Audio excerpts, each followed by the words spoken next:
अस्सलाम वालेकुम। मेरी वीडियो है 14 फरवरी ने 8 फरवरी ने होए 2024 दे इलैक्शनस। टॉपिक है हल्का NA 69 PP 42 और PP 43। 8 फरवरी जो इलैक्शन होए तो मेन कंटेस्टेंट्स PP 42 दे विच सामने आए लियाकत अली रांझा साहब, उसके बाद रांझा साहब नून लीग की तरफ से और साजिद भट्टी साहब। शाम को जब रिज़ल्ट कंपेयर हुए तो तकरीबन 155 या 158 पोलिंग स्टेशन थे हल्का PP 42 के अंदर। अब जब रिज़ल्ट आना शुरू हुए तो पता चला है कि हर तरफ से साजिद भट्टी ने धूम मचा दी है। तकरीबन 158 पोलिंग स्टेशनों में से 140 पोलिंग स्टेशनों के अंदर से साजिद अहमद खान भट्टी भारी लीड से जीतते हैं। हर पोलिंग स्टेशन से वाज़ेह लीड। 14-15 ऐसे पोलिंग स्टेशन थे जहां से लियाकत अली रांझा और नून लीग के उम्मीदवार साहब उन्होंने अक्सरियत हासिल की या उनकी लीड थी। और जब काउंटिंग टोटल पूरी हुई तो तकरीबन 37 से 35,000 या 37,000 साजिद अहमद खान भट्टी एक वाज़ेह लीड से जीत चुके थे। लेकिन दूसरे दिन शाम को जब रिज़ल्ट डिक्लेयर हुआ फॉर्म 47 तो उसके अंदर से रांझा साहब को जिताया गया, साजिद अहमद भट्टी को हरा दिया गया। यार इतनी बड़ी धांधली, उस बंदे का कसूर क्या है कि उसने अवाम के दिल जीते, अवाम ने उसे वोट दिया या वो खान का मुजाहिद था? यही गलती थी। चलें ये जो कुछ भी है, लेकिन रांझा साहब अगर आप मेरी बात सुन रहे हैं तो आप उन 35,000 लोगों की तौहीन कर रहे हैं जिन्होंने आपके ऊपर एतमाद किया था, जिनका आपके ऊपर ट्रस्ट था, जिन्होंने आपको वोट दिया। का वो नून लीग की तरफ से थे, का आपके बिलादरी की तरफ से थे, या आपके किसी भी रिलेशन में थे, आपने उनका सर नहीं झुका दिया कि भाई जो बंदा इस इत्मीनान से आपको वोट दे रहा है कि ये हमारा कैंडिडेट है, पहले दिन ही वो इतनी बड़ी चोरी कर गया। रांझा साहब आपको ये जेब नहीं देता। आपकी फैमिली मंडी बहाउद्दीन डिस्ट्रिक्ट के अंदर से वेल रेप्यूटेड और पिछले काफ़ी अरसे से सियासत के अंदर थी। कभी आपकी फैमिली के अंदर ये नहीं हुआ। इतना बड़ा डाका नहीं डाला अपनी फैमिली ने। आपके अब्बा इजाद का एक नाम था, आपके अब्बा इजाद की एक पहचान थी, उनका डंका बजता था शराफत में, ईमानदारी में, सच्चाई में। लेकिन आपने क्या किया? एक MPA की सीट की खातिर वो सारा कुछ मिल गया, मेट करवा दिया। इससे ज़्यादा आपकी इज्जत ये थी कि आप इज्जत तरीके से कहते कि ठीक है मैं हार गया हूँ, मैं अपनी हार को तस्लीम करता हूँ। ये था आपका वक़ार। भैया आपकी उस फैमिली से बिलोंग करते हो जो कि परवेज़ इलाही वज़ीर आला पाकिस्तान वज़ीर आला पंजाब डिप्टी वज़ीर आज़म पाकिस्तान के ख़िलाफ़ इलेक्शन लड़े और उसे टफ टाइम दिया। आप उस फैमिली से बिलोंग करते हो, आप उन लोगों में से हो, और एक धांधली ज़्यादा सीट लेके बैठ गए हो।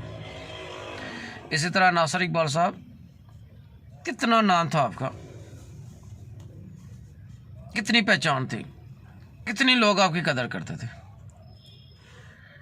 आपकी शराफत, आपकी मिलनसाजी, आपके अखलाक, आपके किरदार की लोग मिसालें देते थे। वर्कर तो ठीक है आप अच्छे थे, लेकिन उसके साथ साथ आपकी कुछ और खूबियों के लोग जानते थे। किंग ऑफ द बार आपके वाइजाद का खिताब था। लेकिन ये क्या हुआ? एक चोरी शुदा सीट आप ले गए। अगर मेरी बात आप तक पहुंच रही है, मेरी आवाज़ आप पहुंच रही है, आप जीते हुए हैं, हो सकता है आप जीते हो, लोग गलत अफवाहें फैला रहे हैं। मैं नहीं कहता कि ये 100% उनकी सच्ची बात है। तो जो फॉर्म 45 इशू हुए थे 8 फरवरी को,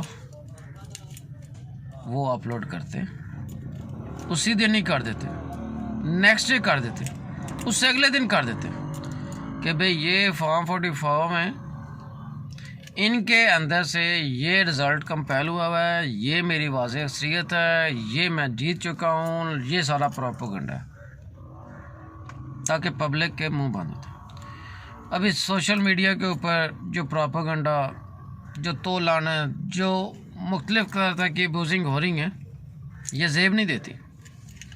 और ये महज एक सीट की गलती की वजह से ही है। मैं आपका फॉलोअर नहीं हूँ,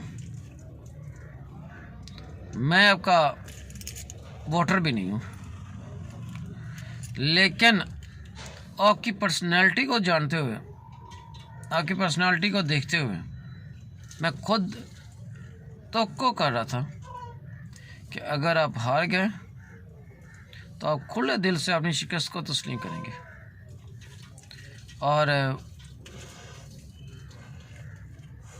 अपनी बहन को जाकर मुबारकबाद देते हैं। कोई दुश्मनी नहीं है आप लोगों के साथ, उनकी कोई वैर नहीं है, कोई लड़ाई नहीं है, कोई झगड़ा नहीं है, बस वोटों की है। डेमोक्रेसी में ये सारा कुछ चलता है। मेरा ये ज़ाती ख्याल था कि आप उसे जाकर मुबारकबाद देनी थी, आपने उसको वेलकम करना था और उसे कहना था कि ठीक है, हल्की की अवाम ने आपका मैंडेट। आप एक MNA की सीट के मुताज नहीं है, आपका भाई भी एक MP की सीट का मुताज नहीं है। आपकी फैमिली ब्यूरोक्रेसी के अंदर एक नाम रखती है, आपकी पहचान है। कोई दुनिया का काम आपका MNA MP की वजह से नहीं है, उसकी वजह भी आपका नहीं उठता। आप जो काम जिस साइड पे करवाना चाहिए आपका करता है।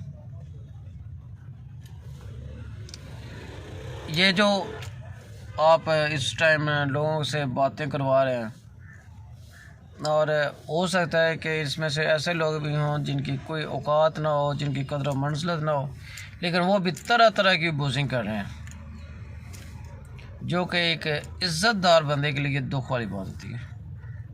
गुस्सा आता है कि ऐसा नहीं होना चाहिए। और ऐसे बहुत से घटिया लोग हैं जो कि सोशल मीडिया के ऊपर बैठकर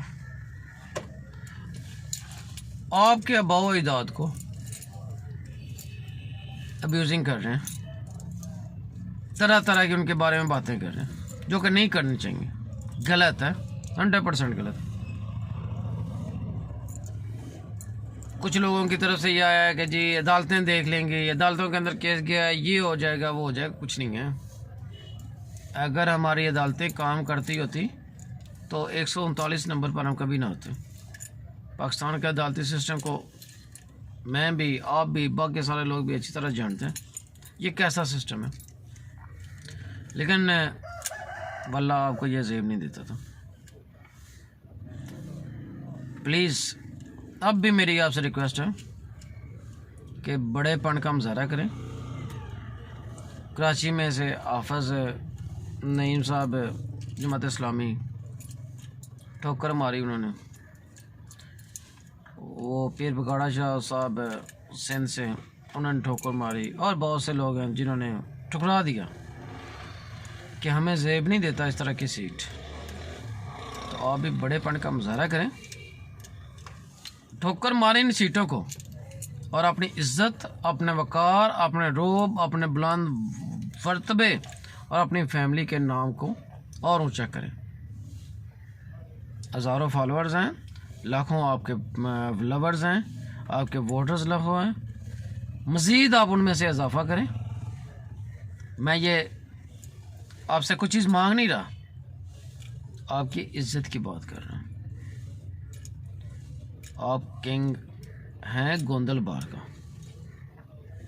और गोंदल बार का किंग हमेशा ऐसे फैसले करेगा जिससे टोटल गोंदल बार अपना सर फ़ख्र से बुलंद करेगी।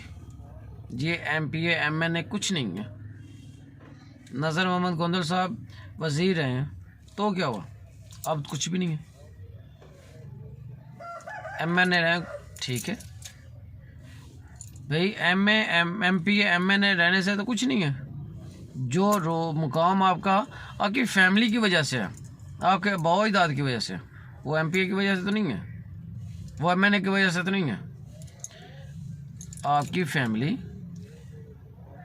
MNA की सीट से बहुत ऊपर है, बहुत कदर मंजिलत वाली है।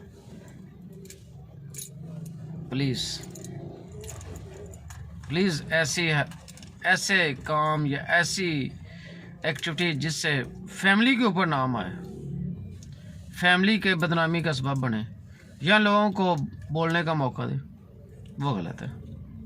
या मीडिया के ऊपर आकर अपनी सच्चाई दिखाएं, ताकि ये एक झूठा प्रोपेगेंडा या जो भी चीज़ हो रही है उसको ख़त्म किया जाए। सोशल मीडिया के ऊपर आकर, टीवी के ऊपर आकर, किसी चैनल्स के ऊपर आकर, किसी प्लेटफॉर्म के ऊपर आकर अपनी जो है जीत को डिक्लेयर करवाएं, शो करवाएं और ये मुंह बंद करवाएं जो कि आपकी फैमिली, आपके बाओ-दाद के बारे में बोला जा रहा है। इसी तरह अख्तर साहब, वही सेम आपकी सिचुएशन है। अगर नहीं है तो इस सिस्टम का हिस्सा हैं सारे हम लोग। गुजर जाएगा ये भी टाइम, आने वाले वाला टाइम देखा जाएगा कि आगे नेक्स्ट क्या होता। अल्लाह हाफिज़।